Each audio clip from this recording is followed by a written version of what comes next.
Hey guys, welcome to Massive Iron Live. Welcome to Friday, June 6th. We made it to June. We're doing pretty good. How you guys doing? Welcome to Massive Iron Live, the longest running lifting podcast in the history of the universe.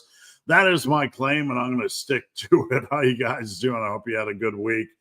I'm glad it is June. My allergies are bothering me a little bit, so hopefully I won't be too bad during live. So how you guys doing? You ready for a good weekend? I got a little bit of dog fluff on me. Don't worry about it. We'll just pretend it's not there. Before we dive into things, just a reminder, if your questions don't go through, try shortening them. Sometimes longer questions don't go through the YouTube system. And if your questions still aren't going through, try rewording them. Sometimes YouTube will restrict or filter things based on words it does not like. So how's everybody going? If you're new here, this is basically a Q&A lifting podcast. I'm here to answer your questions. Don't be shy about posting up your questions. I will stay on as long as you have questions, and pretty much anything lifting, nutrition, or if you want to toss in a reasonable off-topic question for the heck of it, let's do so. So I got my Fitbit on. I actually kind of like the Fitbit. I've had a bunch of different watches over the years, but I actually like the app for tracking calories, believe it or not. So anyway, I'm not going to bore everybody with the endless babble. Just before I get moving, if you are late to the program and want to send a question, you can head over to Instagram at Ben the Barman. Just slide into my DMs with questions. I answer every question over there. I also have a Discord community. You can check out the link in my video about Paul Carter. There's a link to the Discord community. If that does not work for you, you can head over here and ask for the link. I'll share it with you, something like that. And one more thing before we get started. This is my website. Please head over there and check it out. Tons of apparel, tons of t-shirts, lifting t-shirts. I have a custom workout service that is only $39. That is my $39, which is my most popular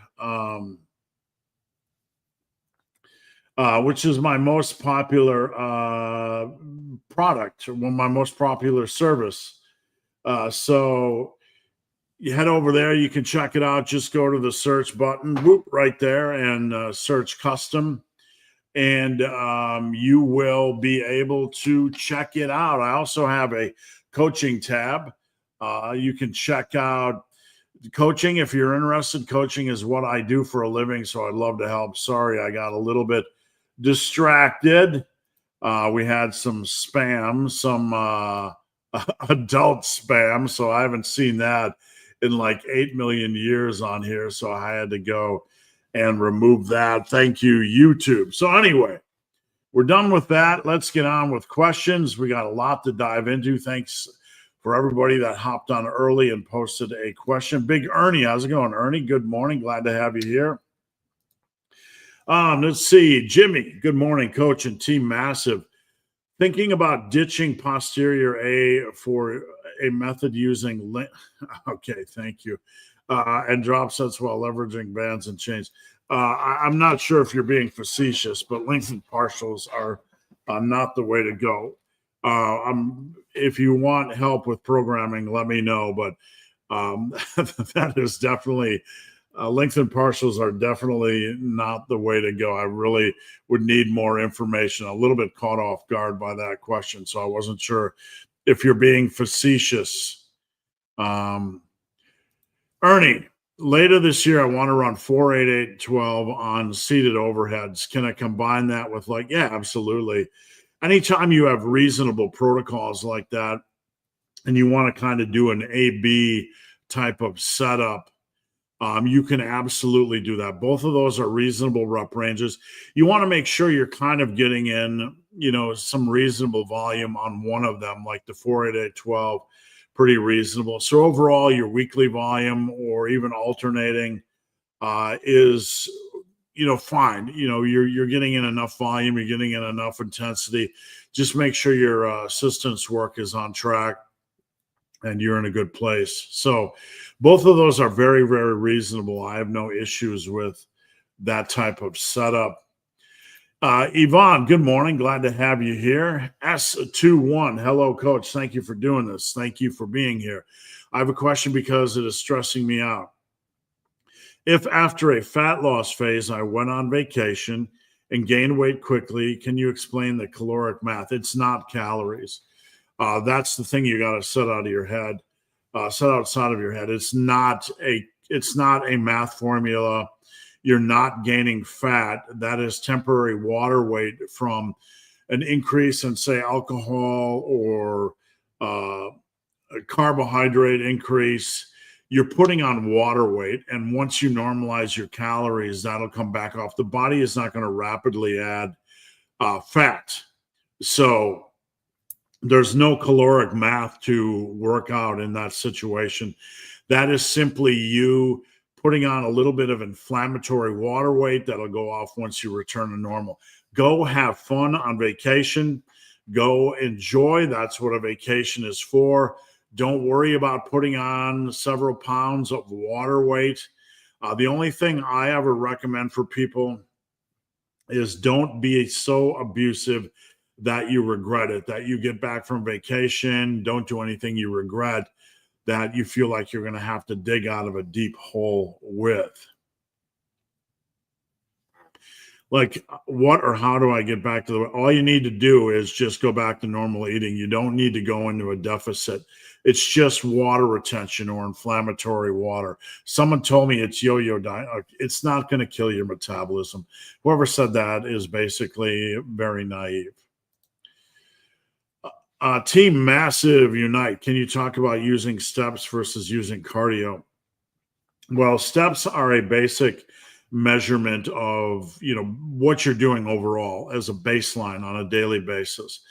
We need a baseline of movement to remain healthy. So you need to get a certain number of steps so you are keeping the body relatively active.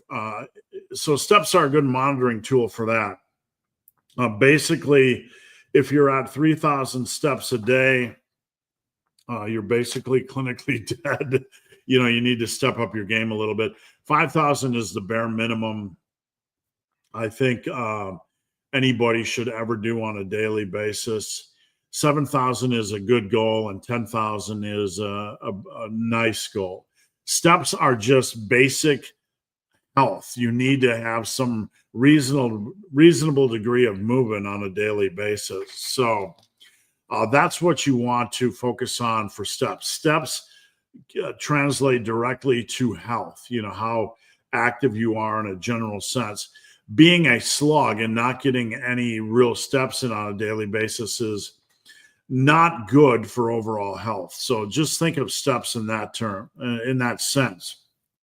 Cardio is just it's something you want to do in addition to your general movement. Do you need to do extra cardio? No. How should you view extra cardio? Cardio is extra movement. So your baseline is your steps. You want to do that for general health. And cardio is basically extra movement. You should pick something that you enjoy, something you like to do. Swimming, biking, running, even, it doesn't matter. Just don't think of it in terms of cardio. Think in terms of extra movement. I don't care if it's archery, bowling, whatever. Find some way to get active in life. The whole idea with cardio is that, the bodybuilding world kind of overcomplicates it, or the muscle building world kind of overcomplicates it. Is it a good idea to get your heart rate up a little bit? Yeah, it's not a bad idea to get your heart rate up a little bit, but for overall health, do you necessarily need that if you're getting in a lot of movement? That's the question. If you're taking care of yourself, generally you don't need an excessive amount of that. So get in your baseline steps. And then the only thing I would say beyond that is, don't think of things in terms of cardio. Think of things in terms of general movement, trying to get in extra movement. I'm going to skip forward real quick because this is a question that I've answered 1,000 times. Golfer's elbow or elbow tendonitis is an overgrip injury. I want you to go to the main page of my YouTube and search tendonitis. You need to wear Versa grips or the ProTech grips, something like that provides grip support. I just posted about this on Instagram this morning. The only way to help you with that is to ease the pressure on all the constant gripping you're doing, especially on back day, especially on doing static hold movements like RDLs or deadlifts or whatever. You need to use grip support. I've talked about this endlessly. You can find a wealth of information by going over the main page of my YouTube and searching tendonitis. So I wanted to skip forward a little bit on that. If someone doesn't want to bulk, how can they improve their body composition? This is the Harry Potter School of Magic, the Hogwarts School of Magic. You're basically digging your own grave, putting yourself in the grave, and then covering yourself with dirt. It doesn't work like that. You're trying to reinvent the wheel. If we could build a lot of muscle and improve our body composition without bulking, then everybody would be doing it. The consensus is in the industry, from all the experience, you need to bulk. You need to be in a slight surplus. There's no other way, okay? I've never seen it done in all my years of liftings. I've never seen somebody add 20 pounds of muscle without adding 20 pounds to the scale, right? And that's really what it comes down to for a lot of people. To answer your question, you have to bulk. It's not an option not to bulk. You're not going to make any substantial progress. So set it aside. Kill the idea. It's dead. There's no way to do it reasonably. You might be able to get some extremely minor body recomposition, meaning a couple pounds of muscle, but you're just making it impossible. And we don't want to do that because it's hard enough. What is your favorite barbell exercise? I don't know. I pretty much all of the majors, seated pin press, overhead press. I don't do standing overheads. I just don't like them. Pendley rows, squats, deadlifts, bench press, everything really. I don't really have a favorite. I mean, I tend to love the deadlift, but I tend just to love heavy training in general. I was doing BTN press and the gym manager made a point to tell. Oh my goodness. Thank you. Gym man is not dangerous. It's not all the negativity. It's just one uneducated person telling you. There's negativity on every lift, Ernie. There's negativity on the leg extensions. There's negativity on the squats. There's negativity on the deadlifts. There's negativity on the upright rows. There's negativity on the overhead press. People used to think that overhead pressing was going to destroy your shoulders. There's negativity on everything. It's all, even Athlete X made the inane comment that dumbbell rows were going to give you a hernia, which is one of the, I don't know how else to say it, one of the dumbest things I've ever heard. Dense, just what? Like a what moment. Set it aside. It's unfounded. They're not dangerous. Any lift that you're doing reasonably, with good form and control is going to be worth your while.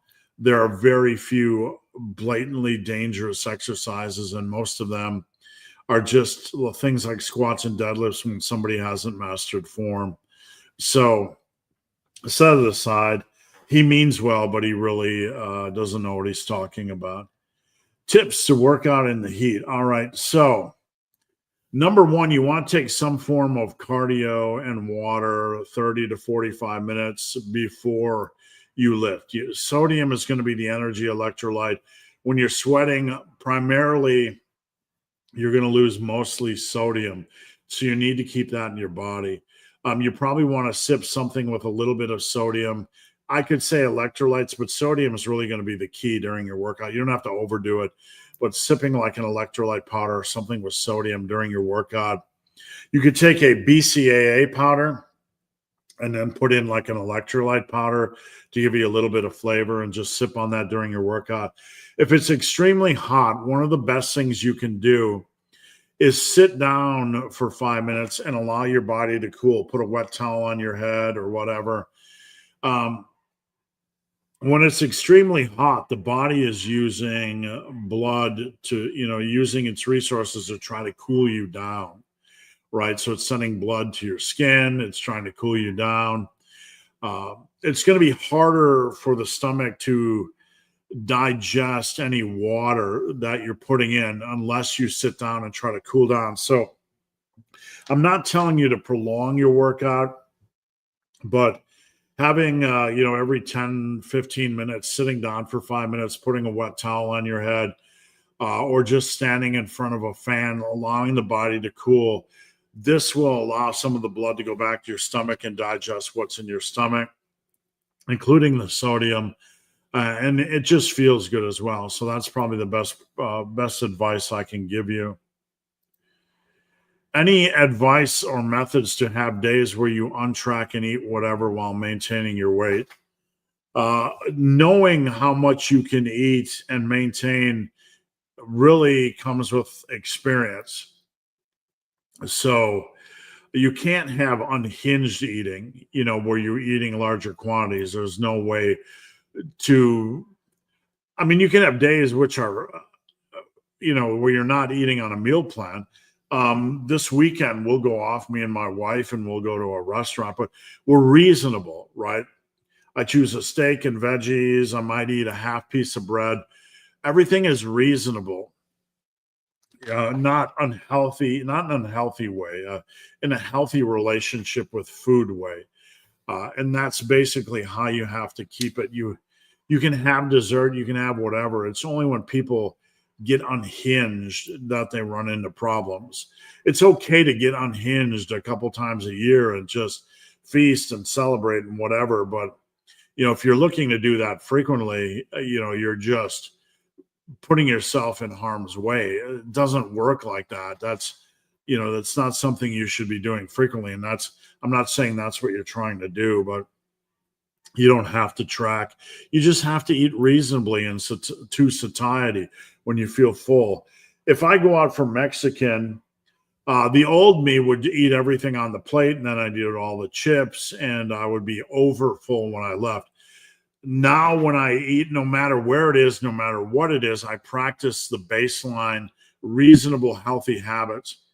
I stop before I'm over full, just when I feel normal. I choose reasonable, choices as my baseline. And if I get something like a dessert, or if I try something like bread, or if I try an appetizer, it doesn't mean I need to eat the entire thing and bloat myself into the abyss. It's okay just to, if we're, last weekend we went to a steakhouse and they brought out bread and I wanted to taste the bread. So I cut off a little bit of slice and I put a little bit of butter on there and I tasted it and it was wonderful, but I don't need to eat the entire thing. If I go to a Mexican restaurant, I'm going to try 4 or 5 chips. I'm not going to eat the entire thing because I know what happens when I do. I go overboard. It blows my diet. It leaves me feeling like crap. So it's really about eating to satiety, being reasonable, and making good choices. If you want a day or two out of the year where you absolutely blow out and celebrate, go right ahead. But if that starts to drive you, like you feel like you need that frequently, that's borderline eating disorder or dysfunctional eating.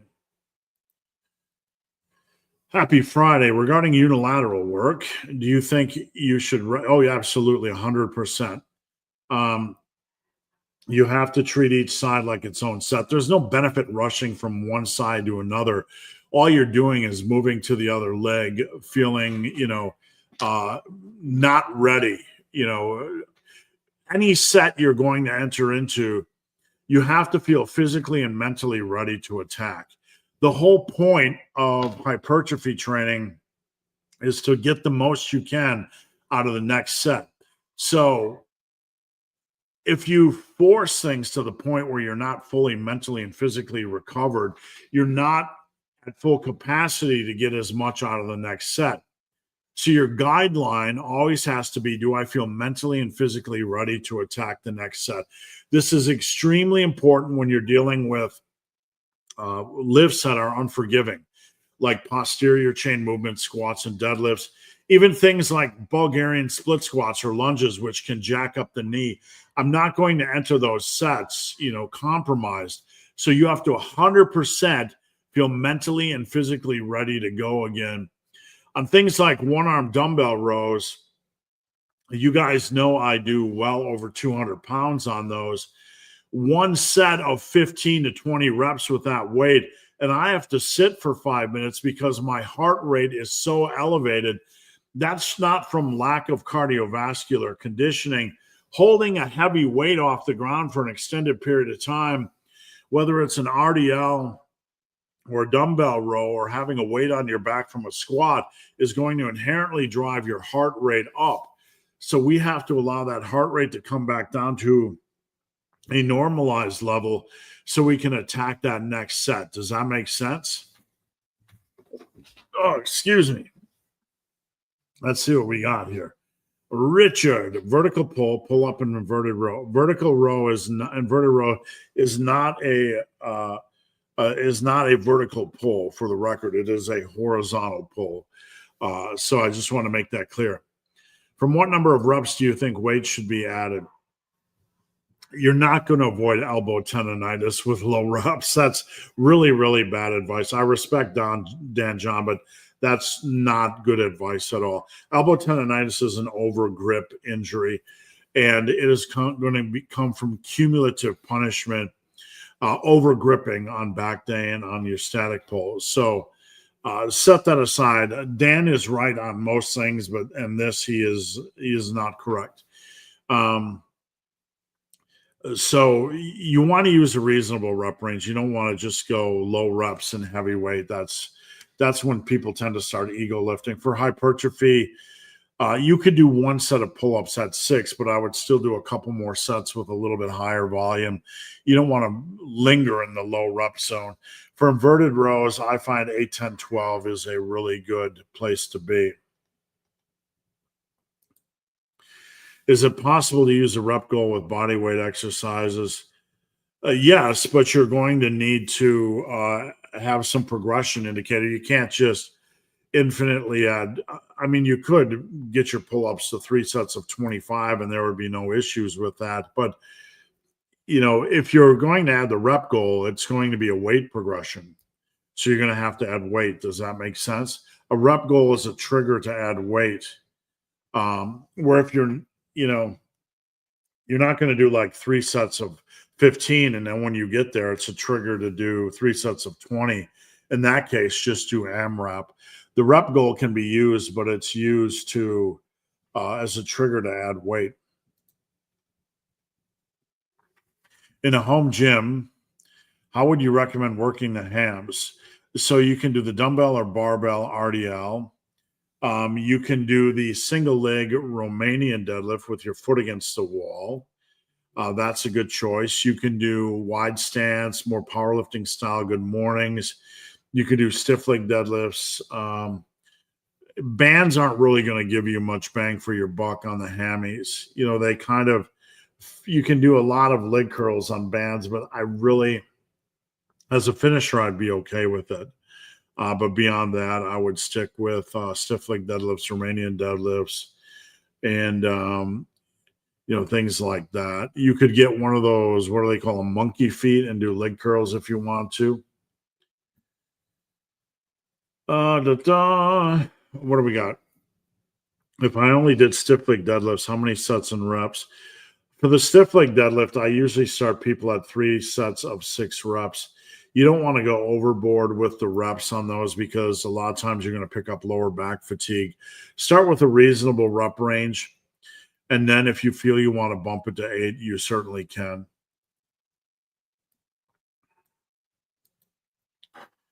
What do you think about the behind the neck press? It's a great lift. I used it exclusively for 20 years. Um, I wouldn't call it I wouldn't call it a second vertical thrust. I would call it a necessary part of your weekly programming. So you need to do a horizontal press and a vertical press. So it is definitely a wise choice when it comes to a vertical press. What rep range do I think is appropriate? You can work within 6 to 12 on those, whatever you feel, whatever protocol, as long as it's reasonable. You bet. Thank you. I love the rep goal system and makes me train with the joy of a Christmas kid. Great, man. I'm glad to hear it, and I appreciate the feedback. Rico, how's your trading coming along? Training, not bad. I mean, I'm just doing, nothing spectacular. I get in and do what work I can on a daily basis. I'm, maintaining muscle mass is pretty easy for me. So everything's going well. I'm not doing the drunk Russian right now. Right now, I'm just trying to get in my workouts on a weekly basis.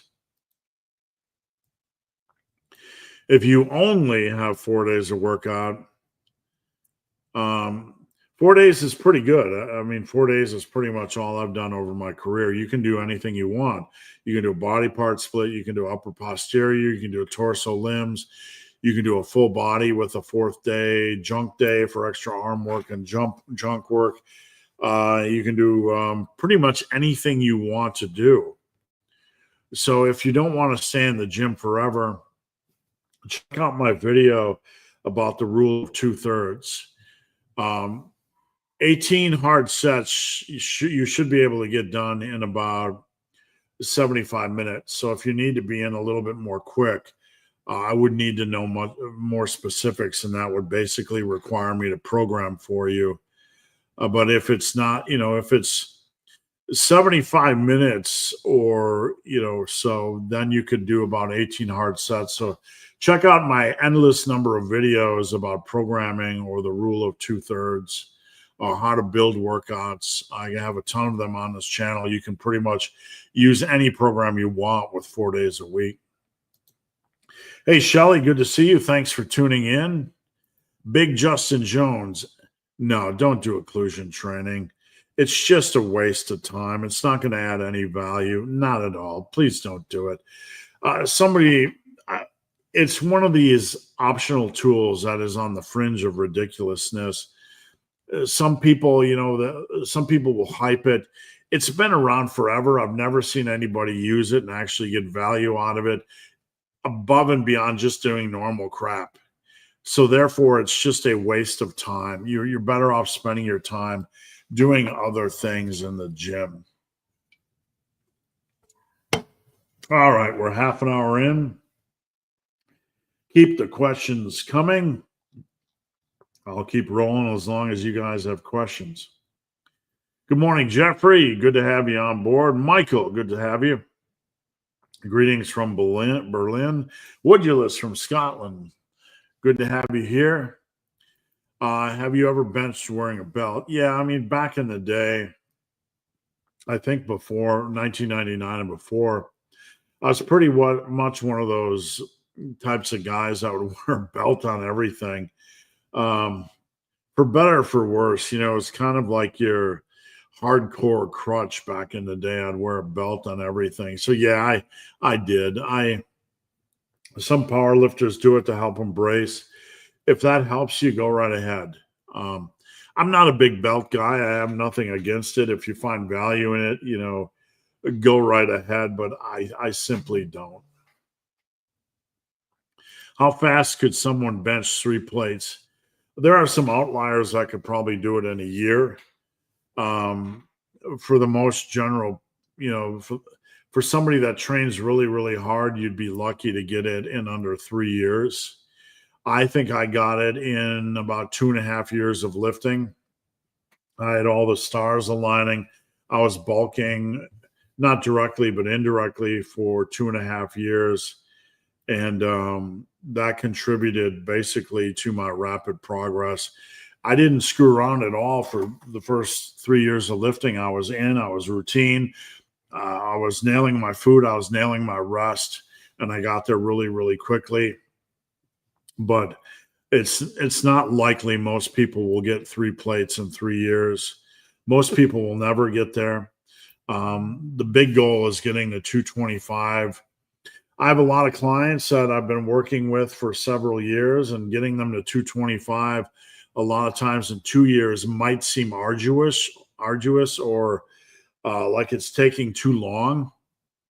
But working with somebody and getting them to 225 after a year and a half or 2 years, that's really, really good progress, because all of a sudden they have the baseline of 225. And now we can start to creep up, and every rep addition after that is going to add 5 to 7 pounds to their 1 rep max. And, they'll be at 275 before they know it. I mean, if I could get somebody to 275 in 4 years of coaching on average, that would be wonderful, because then it's just a matter of time.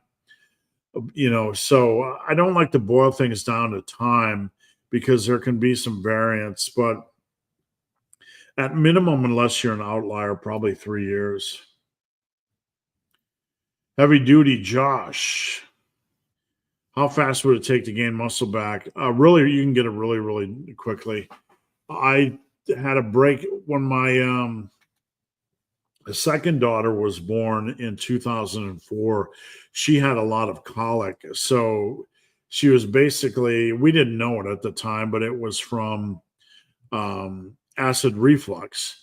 And it took us like 4 or 5 months to figure that out. And she was screaming, the whole time, almost nearly nonstop. And I wasn't lifting a lot. I was pretty much took a year off of lifting. And I remember coming back, and within I was completely detrained. I don't know let me see if I can find a picture, because I'd like to show you guys if I can find the sled drags. Hold on. If I can find, there's one picture I have of me pulling a sled, which is where I started after I came back. And let's see. Just give me a second if I can find it. Just bear with me. If I can, I'm not going to waste your time. But I basically came back, and I started doing sled drags. Of course, I can't find it when I want to, but I didn't have any muscle mass at all. And within 4 to 6 months, I had it completely back. So I cannot find it. We'll just scroll. Oh, here we go. Perfect. Thank goodness I found it. Let me share with you guys. Just hold on a second. I got to get this ready for prime time. Present. Share screen. Boom. Beep. All right. That's what I looked like when I came back. I had the old man boobage. A lot of fat on the arms. I still had the fat man dad calves. And I pretty much lost all conditioning and muscularity. I mean, my arms are, pretty fat. I was probably about 270 pounds there. And I got back into things. And, obviously some of it was leaning out, but it didn't take me long to get back in really good shape, about 4 to 6 months. Muscle memory is a real thing, and it'll come back to you pretty quickly. If someone were able to train once a week due to extreme time constraints, how would you structure the workout? Life can deal you those types of situations occasionally. What I would do is that I would deadlift only every other week, if deadlift at all. I would get in and probably ramp up to 1 set of squats, like an 8 to 10 repper.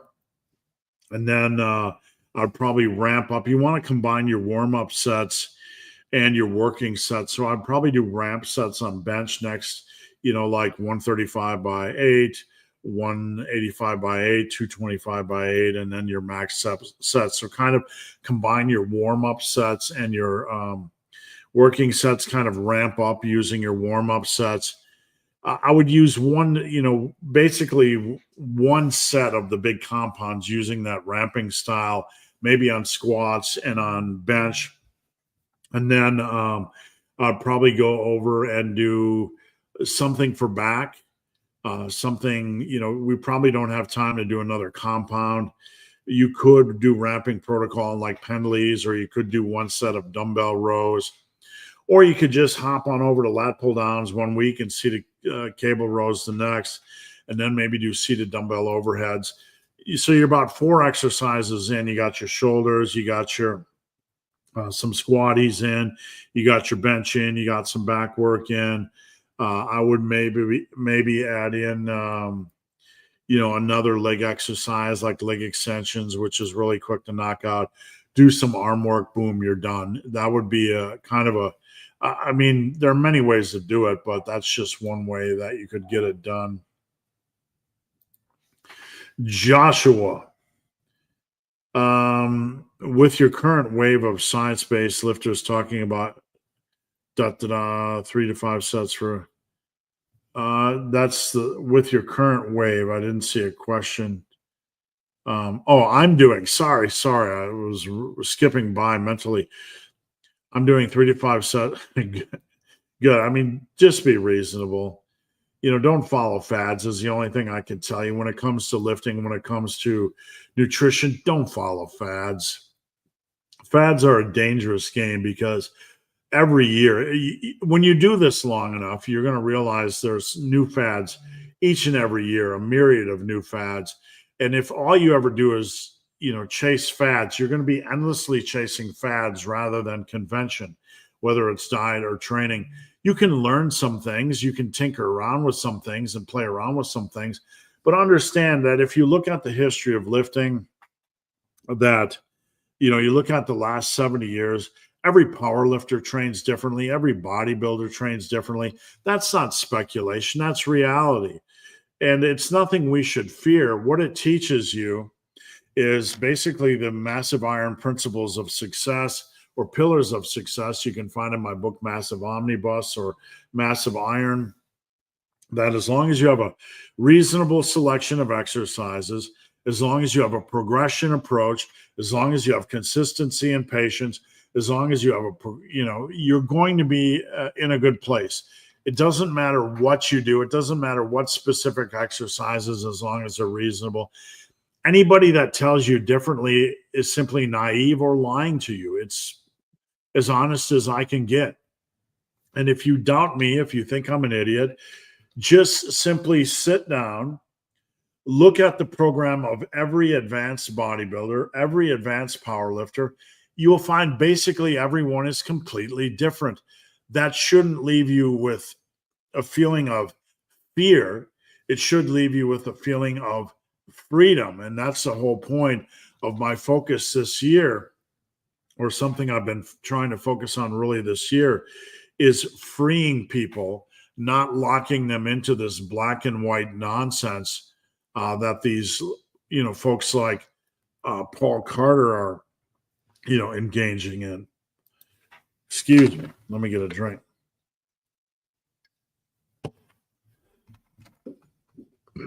Oh, we had to let a little bit of that out. Don't be afraid. I'm human. Could you retain muscle on a cut? Yeah, absolutely. It's really, really hard to lose muscle mass. Maintaining muscle mass is one of the easiest things you can do. As long as you're doing a minimal amount of work each week, you're not going to lose any muscle mass. What's going on? Thanks for tuning in. How many pounds of fat should a lifter aim to lose in a week of cutting? As many as you can. As many as sustainable. That's my best advice. You want to be as aggressive as you can with it being sustainable. There's no downside. You're not going to lose muscle mass. You're going to feel a little bit depleted. Even if you would lose a little bit, doing an aggressive cut, muscle memory is real. You'd get it back immediately. But it's very hard to lose muscle mass. Get in, do aggressive cuts, get out. One of my bigger clients, Michael is one of my, highest performers. Harut is also one of my highest performers. He does very aggressive cuts. Troy Smith is one of my high performers. He does very aggressive cuts. He just chimed in a second ago. Troy is very aggressive with their cutting. There's no downside at all, so don't worry about it. Big J Nelson. Coach, I messed up. That's okay. That's all part of the journey. We're not afraid of that because we know it's a long road. Only had 1,100 calories after my fast started, so I was hungry, and that's fine, man. If you're short on calories, fill in the cracks wherever you need. That's not messing up. I only had 1,100 calories, and I was hungry. Even so, I mean, you're not going to end up with a crazy amount of calories, even if you crushed a whole thing of Pringles. How important is fasting? It's not important at all. I mean, there's a lot of hype to it. If you provide benefit, if it provides benefits for you, go right ahead. If you like to reset yourself a little bit occasionally, go right ahead. But as far as importance, that's derived from the individual, whether they find value in it. But as far as fat loss or muscle building, it's not important at all. Don't take that to mean it can't have personal value. But, on the internet, we can hype things like fasting, or we can hype things, like specific rep ranges or specific programs. Hype is always a red flag. It's generally comes with an exaggeration of benefits from somebody that really, really is invested or likes it. I really like fasting for 3 days. Therefore, I'm going to try to convince you it's the greatest thing since indoor plumbing. And it's bullshit. It really simply is. Not fasting, but hype is bullshit.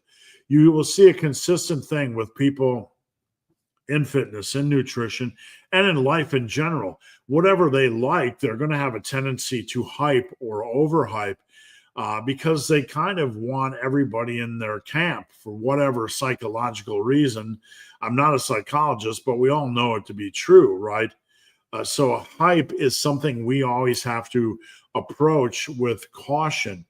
It should inherently be a red flag when somebody hypes something to the point where you realize, hey,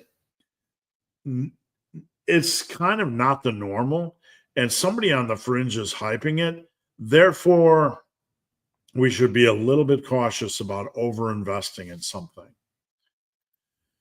Steve, do you have any experience with it? Absolutely. I've done it. My clients have done it. Tons and tons of experience. You're not going to get any hormonal issues from a dramatic short-term cut. You might experience some fatigue, but it's not going to do any hormonal damage. The likelihood of that is absolutely nearly impossible. So I would set that fear aside. If a bodybuilder is going from 8% to 5% for a show, and this is something we talked about yesterday on Team Massive, they could have some minor, organ size reduction, all this kind of stuff. So, your lean body mass can be decreasing, and this can not just be muscle size. It could be a reduction of even like organ size or whatever. And then you could experience some possible hormonal penalties. But this is extreme, when you're getting to extremely low body fat percentages. Big Lee. Getting ready for leg day. I'm doing Zercher Bulgarian split squats for the mates. Grandmother, who sadly, despite knowing me for 20, has forgotten who me and my mate are. I call them Wendy squats. That's fair. I've never heard them referred to that before. Delta. Good morning. Correct me if I'm wrong, but I believe the research says you build the same amount of muscle. Well, I believe there was a couple of studies, at least. I don't remember how many studies. This is a long, long time. I actually interviewed a guy by the name of Stu Yellen. And I also went to film him in Brooklyn, New York, I believe, way, way back when I was with Muscle and Strength.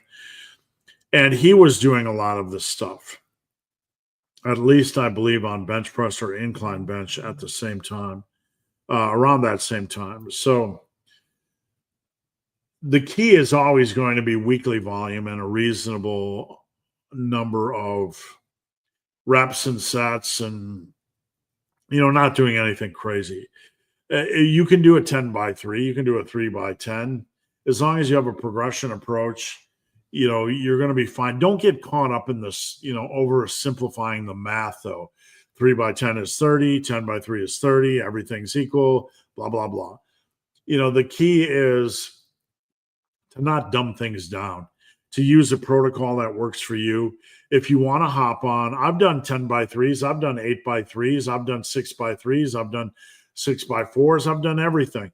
There are no magic rep ranges. As long as your cumulative reps are okay and you're progressing, you're going to be fine. And that's as scientific as we need to get. Big Joe, how's it going? Lee, any Tom Plattz stories? So Tom is somebody I've never interacted with directly. I had messaged him at one point, hoping to get an interview with him, but I never heard back. There's a lot of guys over the years that I've approached that I wanted to talk to, like Bill Phillips and Tom Plattz. The only thing I can say is, when I was looking at bodybuilding magazines in 86, 1990, whatever, everybody was kind of the same, and that's not a negative. Arnold and Lou and everybody, they were kind of the same. Not negative. They all looked great, but Tom was different. And for some reason, I've always been attracted to people that would go their own way, for whatever reason. Tom was wired differently. He was focused on legs. He was focused on his upper body as well, but that appealed to me because it opened doors. And his training intensity appealed to me. A lot of things appealed to me. Tom did a lot of crazy things in the gym, right? And not all of them were probably great for his body. I've seen some things where he's just doing ridiculous half reps and people helping him with the weight. And I'm not being critical at all, because I'd rather see somebody do something ridiculously challenging than foo-foo. I'm just saying Tom used to do some things that were pretty ridiculous and probably not always best for his body. But that's what I remember Tom for. I have a lot of respect. All right, what do we have here? If called Parter, so nice play on words. Saw how Tom Plattz trained. I don't know. Paul Carter used to train like me, so I honestly don't want to psychoanalyze Paul. I've known Paul for a long time. We're not best friends, but I've interacted with him on and off for a long time. He used to train more like me. Pretty similar to the massive iron style. In fact, I remember picking up, he used to do higher rep curls and stuff like that. I remember that sort of stuff. And, I picked up a few things from him. I picked up a few things from everybody over the years. You'll listen to things, it'll jog something loose in your brain. You'll give it a try. I don't know. I'm not here to bash on people. I always want to be reasonable. There are very few people I don't really like, but Paul Carter is definitely one of them. And, Paul threatened me via DM. Basically saying I could, if I wanted to, just make fun of you because you're basically a bro scientist idiot, acting like he was Mr. Science, and everybody else is an idiot. Paul is the very definition of the Dunning-Kruger effect. He doesn't have and a sociopath, in my opinion. I'll just leave it at that. For those who lift and play a sport, would there be a benefit or downside to? No, not at all. During the season of the sport, when I say season, it's a period of time where you're really giving it. Like in basketball season or in football, I don't know how they program lifting, but I do know I wouldn't want my athletes to lose muscle mass. So just doing a minimum amount during the hard season of 2 workouts a week of 45 minutes, not necessarily in season overly focused on progressive overload. You could certainly take it when it comes, but in season, keeping the lifter healthy is the biggest thing, injury free. And that would be my primary focus. And if we had to go down to a minimum of 2 days a week, absolutely. I have guys that one of my clients is a world lumberjack champion. He's also happens to be a friend of mine. I have clients that train in competitive judo, Olympic lifting, you name it. I got clients that do triathlons, clients that are running, a lot of clients that do jujitsu. So we're always going to have to adjust it to the specific sport. But at minimum, yes, absolutely. You could get a lot done in 2 days a week. We would have to get creative, but that's the fun part of programming. You don't have to do the same lift every week.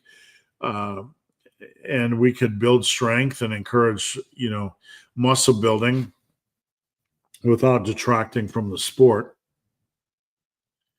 And absolutely, you want to have some rest days. If you're doing like jujitsu or you're doing a basketball or whatever you're doing, you do want to have some days where you rest. It's good mentally and physically. The massive lifting story of the week. The first thing that just came to mind was I was in the supplement industry. I'm not a supplement guy, so don't cross those wires. I'm not invested in supplements. I've written articles about supplements. I've taken supplements. I've given my honest opinion about supplements, but I didn't get in the supplement industry to be a supplement guy. I was a content director, writer, and lifting is my passion. So with that said, I still saw a lot of stuff go on in the supplement industry behind closed doors. You can't not be in the supplement industry for a long period of time and see things going on. I'm not going to name specific names because I don't want to get myself sued. But there was a protein powder back in the day that I used religiously. This brand, it tasted great. I mixed it with coffee. It was my kind of thing. I would have coffee and whey protein. It was what I did. I used this brand for a long period of time. And I remember there was maybe an independent study done on the protein content of this brand. And they found instead of having 24 or 25 grams of protein per scoop, it had like 12 or 13. And I'm like, wow, this is what I've been relying on. Obviously, it didn't kill me or steal my gains, but they were completely full of crap. And one of the reasons why it tasted so good was because they could fill it with whatever they wanted to make it taste good, and it only had half the protein content. I have witnessed, and I'm just not saying specific companies, when this was discovered, and I know it to be true because multiple supplement retailers knew about it, and I know because I talked to the owners of both of these retailers. One of them kept selling it, even though they knew it. The other one tossed it in the garbage and asked for their money back. So I want you to remember this, because it's not just the individual supplement company that is making your supplements that is important. It is the retailer who is going to get a lot of information. They're going to run into things like this, and they have to process whether they're going to put their clients, their customers first, or the dollar first. And I have no magic way of sorting that out for you, but I'm just sharing the story. It's absolutely true. Big Lee. I celebrated my birthday by getting 2 reps. Nice. That's a pretty juicy BTN press. I brought shame to my family. I should have gotten 100 reps. I don't know about that, sir. That's a pretty big accomplishment. I've never gotten 100 reps on an overhead press, so you'd be well ahead of me. Big J. How should tall lifters adjust? You don't adjust nutrition differently. Everything's personal, so you adjust based on the scale and the calorie intake and keeping a reasonable balance. As far as squats and deadlifts, everybody's going to have to adjust those lifts based off their limb lengths and leverages. So there's no one-size-fits-all answer for this. You would benefit from having an experienced form coach look at your stuff, because everybody is different. Come on over to Team Massive Discord. The link is on my previous video in the comments or in the description. Come post your videos. Let me help. I do form videos every week for free for non-clients. I would love to help. You need somebody with hands, somebody that can get hands-on a little bit. All right, let me get a drink. Is a long arm poverty bench cope a valid excuse? No. I have long arms. It helps me out with the deadlift, but I've gotten my bench raw close to 400. I mean, I had a 405/2 single in the gym raw at age 49.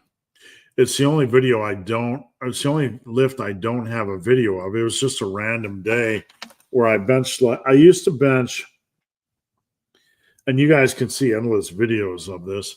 I benched between 392 and 395 for a long period of time, and I was trying to get to 400. Well, as luck would have it, one of the few times I wasn't recording my lifts, I hit 405/2. I just didn't expect it, right? But I have plenty of lifts on video around 392 to 395. Anyway, I'm a long arm bencher, and no, it's not a valid excuse. I mean, in certain circumstances, it can make it more difficult for some people than others, but a valid excuse. I've seen guys with half an arm benching. I've trained Special Olympians. The only valid excuse is if you have no arms. How do you overcome it? You might need to use a little bit wider grip. Or you might need to build up your tri. You need to do the same thing everybody else needs to do. You need to get everything strong in the movement pattern. Your triceps, your front delts, your side delts, your back, your chest. You need to do the same thing everybody else needs to do. And I know that seems like a dumbing down of the equation, but that's the reality. Will you make videos about George Heckenschmidt? I'd love to. I mean, I'd love to have more time to make these, so I'm always looking for ideas, and I would love to. So I made a couple of videos, one about Steve Reeves, and I forgot who else I made a video about. Shame. Marvin Eder. So I'm always looking at different guys to make videos about. So I appreciate the suggestions. How you doing? No question. Was watching your old content, taking some knowledge. Just came to say hello. Thank you. I appreciate it. One thing I'm pretty proud of is that my old content, the message has stayed consistent over the years. So I appreciate you watching. I appreciate the support. If my strength is going up, nearly all lifts, including weighted pull-ups, does that mean my bulk is working? Not necessarily. You can gain strength on some lifts, even if you're in a calorie surplus. So it's not always indicative that your bulk is optimal. If you are bulking, it's certainly facilitating what you're seeing, but is it optimal? I don't know. I'd have to look at it. I'm not saying you're not on a good path, but without looking at what you're doing, without looking at your consistent your calorie intake to see if it's consistent, without looking at your rate of weight gain, I'm just guessing, as to whether we could optimize it at all. Should I do 3 sets of back squats and 3 sets of Bulgarians in the same day, or alternate them in the same leg day workout, or alternate them? No, you can do them in the same day. There's no downsides at all. It depends on the program you have and, how you have it set up, but you can absolutely do them in the same day. Big Robert V. How bad are long rest time? Not bad at all. We are in the gym to maximize the next set. How's it going, Martin? We're in the gym to maximize the next set. That's our goal, to get as much out of the next set as we can. Our function for hypertrophy is the next set in front of me, I need to get as much as I can out of that set. So you want to attack it when you feel physically and mentally ready to go again.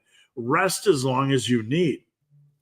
Sometimes sitting here when I'm working out, not sometimes, nearly every day, I will do 2 or 3 clients, type. I'll go over and do a set, come back, do a client or 2, go do a set. And lo and behold, it's taken me 7 to 8 minutes in between sets. It's not about the rest in between sets. It's about training that next set as hard as you can. If you're coming to it more fresh because you rested 7 minutes rather than 2 minutes, and I'm not advocating that, there's no downside. You're still maximizing the set. So there's no cutoff. There's no worries at all. It's all about maximizing the next set.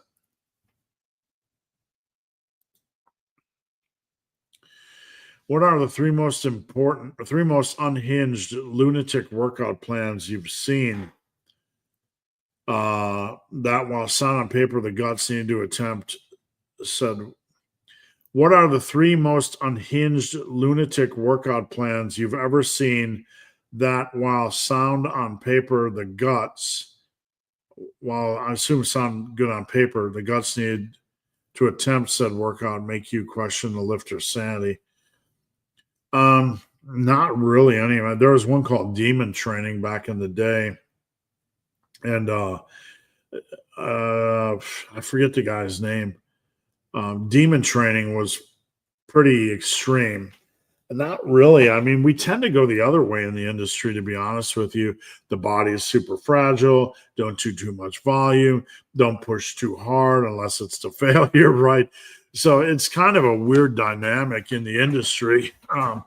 You got this whole body is fragile cult, that naturals are fragile. They can't do a lot of volume, but push everything hard to failure, kind of like this weird diametrically opposed philosophy that no one really takes time to think about and unpack, so not really, to be honest with you. German volume training is probably the hardest program most people attempt and the program that most people do not stay on. My overhead press finally increased. Nice. I did 165. Good job. And I had people ask me whether I was doing front squats because I was shocked. That's a funny one. I've never heard that before, but I could kind of envision it in my head. Yeah. But good job. That's really, really good progress, and I'm happy to see that. Big Billy Baker, what's going on, Bill? Good to see you. In the UK, we have Purple Aki Hunting UK, AKI. I'm not sure what that is, so I'm sorry. UK gyms. Do you Americans have a multi-state feared gym boogeyman that scares? I don't know what that means. So, I don't know what an Aki is. I'm completely clueless. I don't know if it's because I'm an old man or what, but I'm completely lost on that one. So sorry, man. What can be the main causes of experiencing lower back stress? Bad form, bad form, bad form, bad form, bad form. Outside of that, overworking, getting loose during your squats, dive bombing. And some of it is just allowing some time for the lower back to strengthen. In a squat and in a deadlift, there are a lot of big moving parts, big, strong moving parts. But the lower back is generally the weakest. So nearly everybody is going to go through a period of time where their lower back is going to feel stress on squats or deadlifts, even if their form is normal or good. So it's not necessarily a cause. It can just be part of the process, if that makes sense. On a lean bulk, should hunger die down over time deeper? It's not normal to feel hunger on a bulk, but some people can, feel. The question I have, and this is making me wonder if you are in a surplus, is the scale moving up? That's the first question I would have to ask. Would you recommend I change my program if I've been following it for 3 months? No, there's no reason to change it. You never change anything that's working. There's no need to change programs ever. I mean, we focus on evolving programs based on needs. It's not that you can't do a new phase every 3 to 5 months. You certainly can. There's no need to change programs. Does that make sense? So, I mean, you don't need to fool the muscles or confuse the muscles or any of that nonsense. The prime directive in lifting is if you are doing something that is giving you good progress, don't jump ship. Ride the wave. Continue to go with it.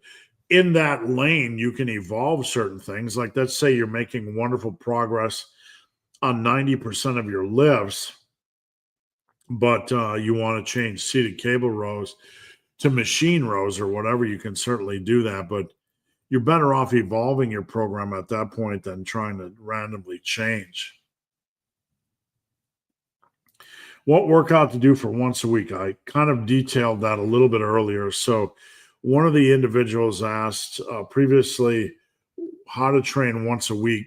Scroll back a little bit, and I just answered that question. For those who haven't yet and are able, highly recommend Steve for coaching. Thank you, William. I appreciate that. Not only for guidance, but also lots of health and life support. Thank you so much. I appreciate that, and I appreciate working with each and every one of you. If question was plus skip and tell me when it was, how to approach strength when doing sports.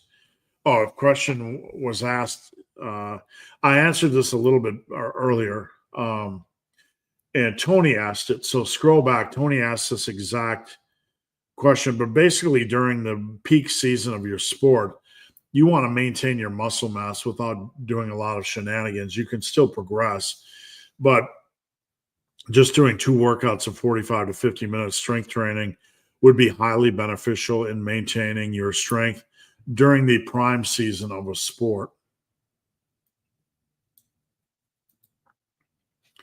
When someone is on a cut, Is losing 10 pounds in only 1 week too aggressive? No, you're not going to lose muscle. Even if you would, muscle memory is a real thing. I've said this every live video for the last 5 years, and I want you guys to remember it. This is just fear culture nonsense. I've never seen anybody lose 10 pounds in 1 week. If they did, they would be extreme. They would probably be doing extreme fasting, and they would have started from a very, very heavy body weight. But that aside, muscle memory is a real thing, and it's extremely hard to lose muscle mass when you're lifting. And even if you would lose any, muscle memory is a real thing. You get it back when you're back on track. So, Troy, after I'm done with this cut, I want to try a 10-pound bulk and cut. Does weight gain need to be slower? No. The only thing you need to do is understand that during that first 5-day break-in period, when your weight is normalizing, we don't count that weight. So let's say somebody came off a cut at 175 and then they move back up to maintenance, where they think maintenance is for 5 days. If they gain 2 or 3 or 4 pounds, that's water increase from basically increasing carbs, et cetera, food volume, et cetera. We don't count that. We start from that baseline point. So it does not to be, I mean, you don't want to take it too slow. 4 to 5 months for a 10-pound bulk is reasonable. But any slower than that, you're just, planting your feet in mud. Thank you. Appreciate it. Hope you're doing well and hope you have a good weekend. What do you think about the next fitness? What do you think the next fitness fad will be? I recommend, I joked about this, but somebody is going to come along and say, I had amazing results from aggressive bulking. My bench press rocketed up. Aggressive bulking is miracle for putting on mass and bench strength. And for the most part, I can't argue with that. But the problem is, excuse me, the faster you bulk, the more aggressive you bulk, the longer you're going to be on a cut. Aggressive bulking can bring some really good progress, especially with bench strength. But the downside is, if you aggressively bulk for 3 months, you're going to need to cut for like 4 or 5 or 6 months to get all the fat off. And then you're back down in a deep hole and you're cutting most of the year, and your bench strength is going to take a crap. So I think somebody will come along and proclaim that, and all of a sudden we'll be back on the aggressive bulking train. That's my prediction. Sorry. We got some kind of an itchy nose going on. When I am maxing, how many sets a week on average? When I am maxing, or when arm maxing, just for follow-up. I'm going to assume, are you trying to max your lifts? Are you trying to test your lifts? Excuse me. I want to know, just for clarification. I don't just want to arbitrarily answer the question. I just, want to make sure I understand what you're saying. I am 176 pounds. That's a lot of reps on deads, not a criticism. Bench, with good technique. Is this a good for what could be some? Check out my lifts. Check out my workouts on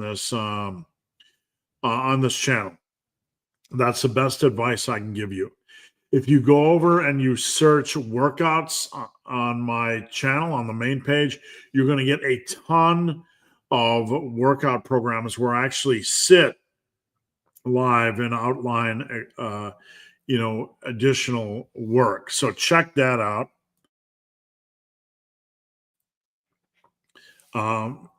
The biggest thing for deadlifts is you're going to really want to bring up your quad strength. and your back strength and your trap strength. So I would attack those. Get your rows really, really heavy. Get your your back really heavy, or get your rows heavy, get your rows strong. Sorry. I was just reading a question that came in. Get your quads strong and things other than squats. That'll be good for the deadlift. And for the squats, you need to do quad exercises that aren't just squats. And for bench, you should be doing something like a dumbbell bench. You should be doing other lifts, maybe another bench variation as well. But check out my videos on this channel where I build a workout live. It'll give you some really good ideas. Dan John says to do not do nothing for bad elbows, from what I remember, and to avoid pulls to failure. Just for sake of clarity, a bad elbow is not the same as elbow tendonitis. We had been talking about Dan John earlier regarding elbow tendonitis, so I don't know what he says. I have no clue. I will say that just for reference, a bad elbow is not the same as elbow tendonitis. So I just want to set the table with that. My shoulder strength and size is and always been garbage. Is it the case that I just haven't found the right way? No, I think you've been making good progress for 2 years. You've been making exceptional progress for 2 or 3 years. I mean, you've been following the plan. We need to get it up. I mean, that's, some people are just going to take longer, getting it to 165, getting it to 185. Those are the big goals. But the only thing I can say, I don't like to speculate. We need to get your triceps as strong as we can. We need to keep attacking those sets safely.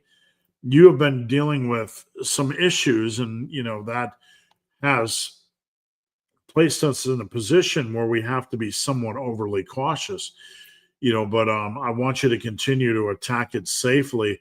I don't want you to get to the point. I mean, you're at a really good point.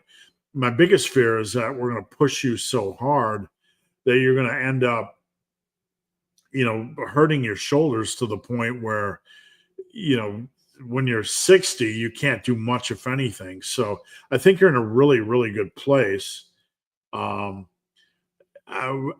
just have to really continue to go after every repetition. That is key. What set can I add a rep on this week? That's the primary focus, especially with triceps and not just your overheads. I just hit a 160 kilo deadlift. Congrats. And I'm super happy. The goal is at 200 this year. That's a big jump, my friend. Is it possible? Yes. But that is about 100-pound increase in half a year. Most people are never going to be able to do that. There's no magic deadlift accessories that's going to allow you to add 100 pounds in 6 months. Most people, that's a big deadlift. Most people that get to 160 kilos are never going to get to 200 kilos. And I'm not saying that as a negative. I just want to frame that, so you understand that is a big jump. I don't think it's realistic to try to get it done this year. I'm just being just being honest with you, not trying to be negative. So the biggest thing you can do is focus on getting your upper back as strong as you can with rows, getting your quads strong with lifts other than squats. Not that you shouldn't do squats, but we need lifts other than squats. Those are your 2 big cornerstones. So I'd like to know more about your programming. But yeah, I mean, man, most people will never even get 200 once they get 160. So the key is just going to be patience right now. Martin, late to the party, but still good to catch up. Glad to have you here, Martin. Big Jason. The only change I made to my program was implementing 3s on bench presses, and I'm adding 5 pounds. That's wonderful. Good, man. That's good. That'll get you up to speed, nice and challenging, and that speaks volumes of your efforts. Any new programs or projects? You got it, my friend. I'm working on a ramping and rest pause workout where you ramp up in sets, get to a top set, and then we do back down work or rest pause work.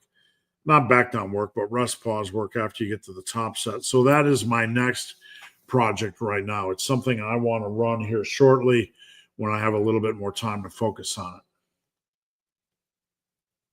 it. Big Martin, just wanted to say a big thank you for all your support and guidance over the last 14 months. Now that we're all done, God knows how long, it's been a pleasure, and we will get back. Thank you, Martin, for trusting me. Thank you for your hard work. Thank you for your dedication to reporting. Thank you for your dedication to the process. That is the train tracks that allows us to drive forward. Big Mike, how's it going, Big Mike?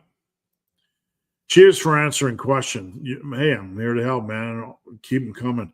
I do seated leg curls, leg extensions, abductors, and standing calf raises.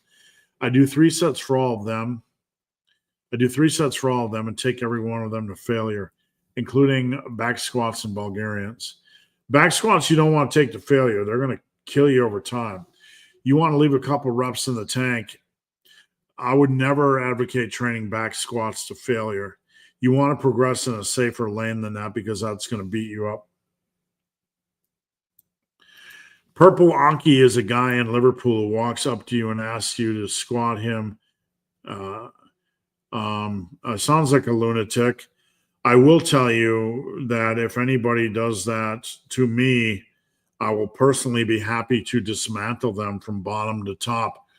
I'm not trying to talk with bravado, but I do not like idiots or bullies or lunatics getting in my personal space or getting in my face. And FAFO, really, I'm not one for violence or to be confrontational, but if anybody gets into my mug while I'm lifting, I'm going to ask them first politely move, and then second I'll ask the gym to toss him out. If he continues to get in my face, I'm going to dismantle him and call the police. I'm not going to, violently beat him, but if you won't leave me alone, I'm going to take you to the ground, and I'm going to, make sure you can't move until the police get there and remove you. My son wants to start weightlifting. He's 12. The biggest thing is not to get him on squats and deadlifts. You want to do a lot of dumbbells and machines. The first 3 to 4 months, he's going to have a lot of neuromuscular adaptation. So don't push him. Don't worry about progression. Make it about enjoyment the first 3 to 4 months. Dumbbells and machines. You can do some light barbells like benching and stuff like that. We got to take care of his lower back. We have to foster enjoyment. We're not in there to turn him into Rocky Balboa and, fight Apollo Creed. We just need to allow him some time to enjoy things, to get used to things, and to get accustomed to that neuromuscular adaptation. The only ones who should worry about losing muscle are bodybuilders. Well, they're going to lose a little bit of muscle headed into a show, but they're also going to lose a little bit of lean body mass that's not related to muscle. And sometimes we confuse this with losing muscle. Should pain from deadlifts, shoulder pain? No. Not common at all. The body is very unique. You're always going to see weird cases like this, very diverse. But I've never heard of anybody getting shoulder pain from either of these. No, not common. If it's lingering, I would probably talk to a sports doctor about it. Big JJ, hey man, can you take a look at my weight gain graph and explain what you look for when it comes to adjusting calories? Pictures in quick chat. Hold on a second. Let me see if I can pull this up live. All right. Copy image address. I'm going to look at this live. We're going to look at Big Justin Jones's weight here. Graph. If you have a graph, you're making my heart sing, because then we can actually get a proper analyzation of what is going on. A graph shows trends. It does not lie. So let's see what we got. First, let's establish the parameters. It looks like 414. Let me remove his question because it's hiding some of the information. Okay, so it looks like 414 is in the lower corner of the left-hand side.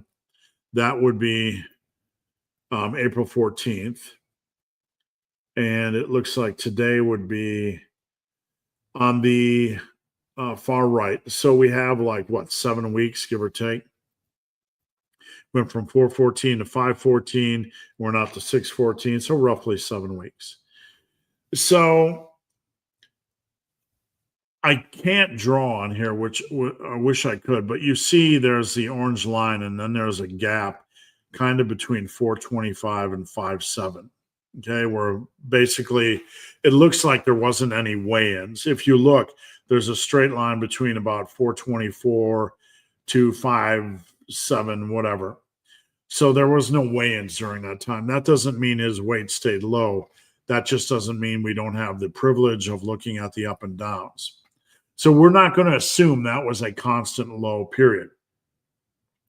Starting about 5'7", if you look at the orange line where it intersects the graph, it is at about 169.8 pounds. Okay, we'll just say 169.8, and and if you follow that intersection up through, like, before the slight dip today, up through where it intersects at the end, it intersects at like 172.1. So 169.8 to 172.1, that's a 2.3 pound gain on average if you slice the graph through the center, ignoring the highs and lows. That's the best way to look at it. So we had on 5'7", we had 169.8. And around now, the average is 172.3. So you gained about 2.3 pounds in a month. That's absolutely perfect bulking. Now, obviously, there was a big dip down, 3 weigh-ins in a row. So my question would be, hey, there might be some inconsistency or something else went on. But if you just look at the heart of the graph from the last month, it's 2.3 pounds.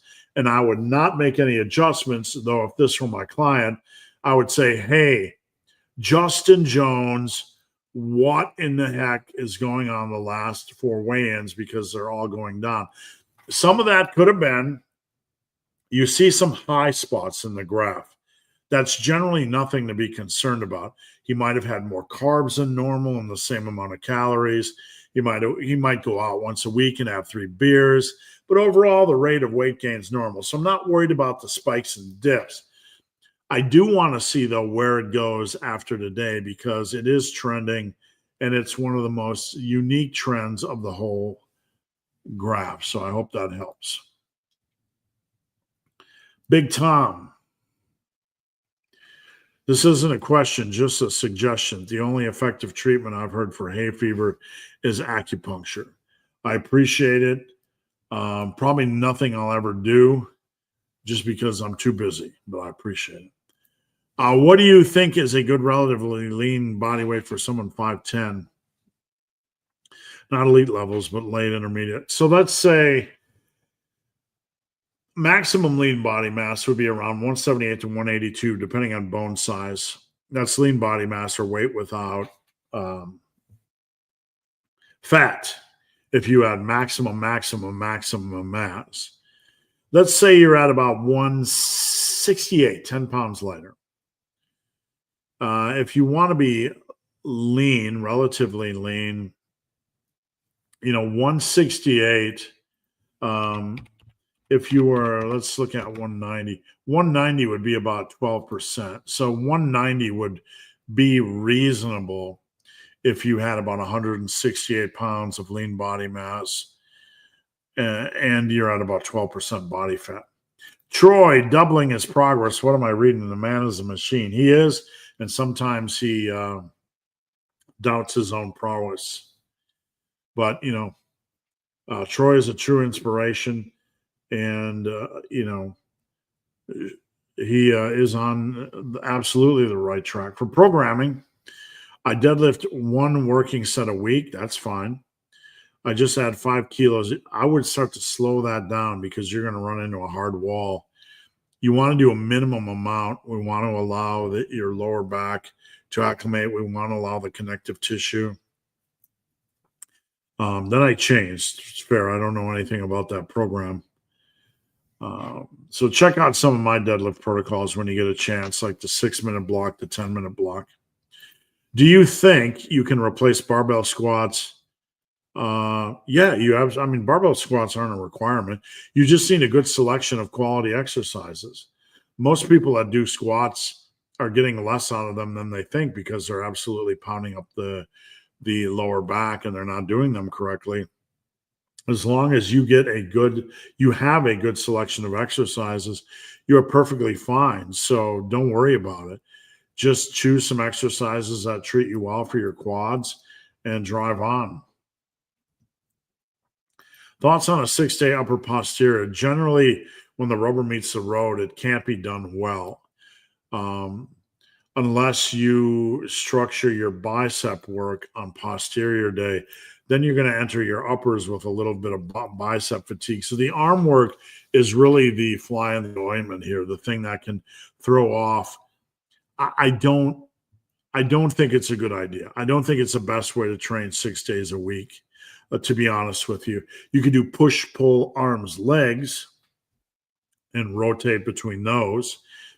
So by doing push, you're doing your chest and your shoulders, and maybe a little bit of triceps.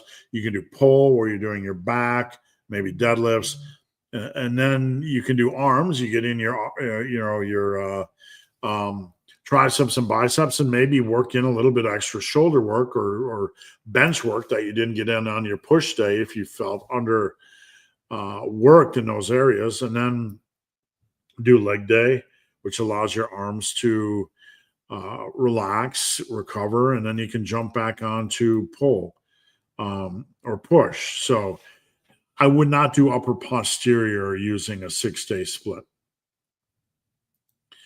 Perfect. You bet, Justin. Thank you. Big Paul, if I'm 5'7", what should my lean body mass at 15% body fat? So 90% potential.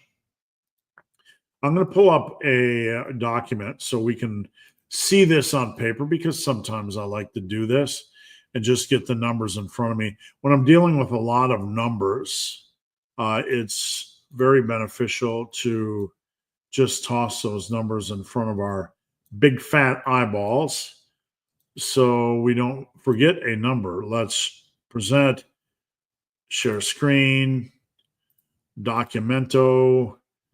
Let's go to Roboto, Domo Arigato. Let's make it big enough so we can read it. Okay, so you're 5'7". So that is 3 inches shorter than 5'10". So we're going to roughly just take that down to 165 LBM potential, give or take a couple of pounds. Okay. At 5'10", your lean body mass potential is roughly 178 to 182. That is maximum muscle mass with no fat at all. So basically, for every inch you go up or down, you subtract about 5 pounds. That is muscle, bone, blood, skin, stuff, everything in the body. For every inch of height, you're going to gain or lose about 5 pounds of lean body mass. 4 to 5 is roughly. We'll just say 5. Okay. So if you're at 90% of that, generally the average lifter gains anywhere from 30 to 35 pounds natural of mass over the course of their life. So 90% of that would roughly be 27 to, like 31-ish, whatever. We're going to say 27, Paul. We're going to say 27. We'll just say that 90%. Let's just say 90. Let's just say 90% equals 160 LBM. Just rough numbers. We're not trying to do precise mathematicas. Okay. So if you want to be at 15%, 160 divided by 187 would be 14.5. I knew it was close. 187 would be 14.5%. 188 would probably be closer to 15%, roughly at 90%. So I hope that helps some. Yo, big, hairy, ugly dude, how would you work out cutting calories? You pretty much don't want to do anything radically different when you're cutting calories. You just kind of probably want to drop most of the intensity techniques, drop sets, supersets, rest pause. You can still do them during a cut. Just be very aware if they're beating up your body. We don't want to over push for progressive overload during a cut. That doesn't mean you can't progress, right? If you get a rep and you're going to take, you get an easy rep addition on dumbbell curls, take it. If you're going to have a rep addition on bench, take it. We're not trying to, be dum-dums, right? Take it. But don't over push, don't take deadlifts to the limit. Play in the safe zone where you can add safe reps, because the focus is on safely getting through the cut so we can move on back to the good stuff, which is a bulk and attack it completely. I do squats down to a 12-inch box. I'd have to see it. I mean, it's only too low if you're getting really, really loose and beating the crap out of your lower back. So give me a video. If you have a video, I'm going to post it up now. I'd be happy to take a look. This is the last question, so I'm going to wait for a couple minutes. And sorry I didn't give you guys a notice. Last call for questions. I'm going to hop off if I don't get any more. We're an hour and 38 minutes in. We've had a wonderful session today. A lot of great questions. So last call, last call. What is the sweet spot for cutting weight as fast as possible? Sustainability, sustainability. The sweet spot is an intersection between sustainability and maximizing food volume. To maximize food volume, you want to get your fat levels down to about 20%. This isn't a rule. You don't have to do this. You're not going to die if you don't do it. But 20% fat intake will allow you to get in more food volume. If you get your protein up to 35 or 40%, it's going to force you to rely on lean protein foods, and this will help you increase your food volume. So putting this into place and then being as aggressive as you can while remaining sustainable, that is the sweet spot, and you're welcome. I mean, how do you calculate how many calories to cut on? It depends on how many calories you're maintaining on. What are you maintaining on? What are you gaining on? That's the starting point.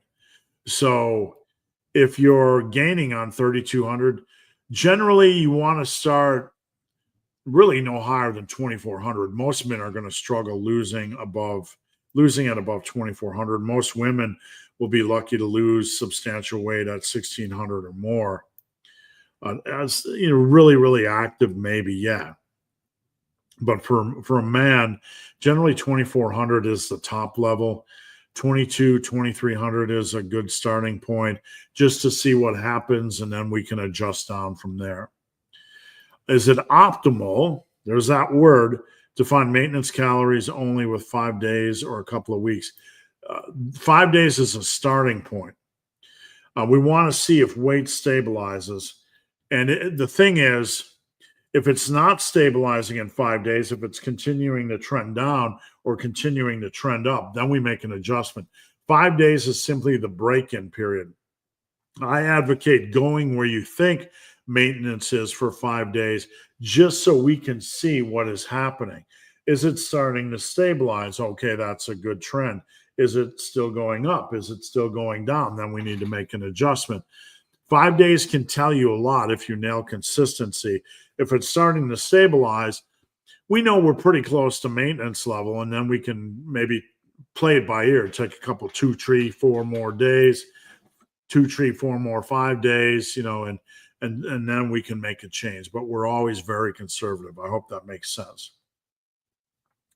For the home gym, no room for machines. Is it a good idea to do box squats and regular squats? I would not. I would, I mean, you could, but a box squat isn't really going to replicate a leg press. I would do alternating lunges in place. I would do Bulgarian split squats as your backup. I know 30 set upper body is a lot, but I still can do it and see. I don't really care how many sets you're doing. I want to make sure you're attacking progressive overload and training hard. That's what I'm worried about, not the number of sets. Sets should be a function of time in gym, how your recovery is going, and if you're mashing the living crap out of hard training, not trying to beat up your body. Does that make sense? Can you build muscle while drinking beer and eating pizza? Just because you can do something doesn't mean it makes you the brightest bulb in the box. So you can do a lot of things. It doesn't make them smart. Will I lose deadlift strength? Maybe. Usually you'll lose some pressing strength. Don't worry about it because it's not a stupid question. But the thing is not to worry about strength during a cut. Worry about the cut. If you lose any minor strength on a cut, it's likely from glycogen depletion, just feeling flat, maybe having your insulin going a little haywire initially. Don't worry about it. It always comes back. It always will. This means I have maybe 10 to 15 pounds of muscle. I would say that's pretty accurate. Just keep doing what you're doing, Paul. You're on a good track. All right, guys, that's it. An hour and 42 minutes in. Whoops, we got one more. I'm 40, been lifting all my life, trying to get my diet figured out and find baseline maintenance. I recently started TRT. If you start TRT, you're going to increase your muscle protein synthesis and put on a little bit of muscle weight. So you got to wait for that to stabilize, and then you have to figure it out. You can't try to jump on TRT and then figure out your maintenance calories. That's like trying to tethering yourself to 2 horses and telling them to run and trying not to get your arms ripped off. All right, guys, that's it. Have a great weekend. Please come back every Friday at 11 a.m. Eastern. I'm here every week. Please head over to Instagram at Ben the Barman and go over to my website, Super Living the Day. Go buy something. Go buy a Massive Omnibus, the greatest lifting book ever. Go check out the custom workouts, etc. I'd love to help. See you guys later. Have a good weekend.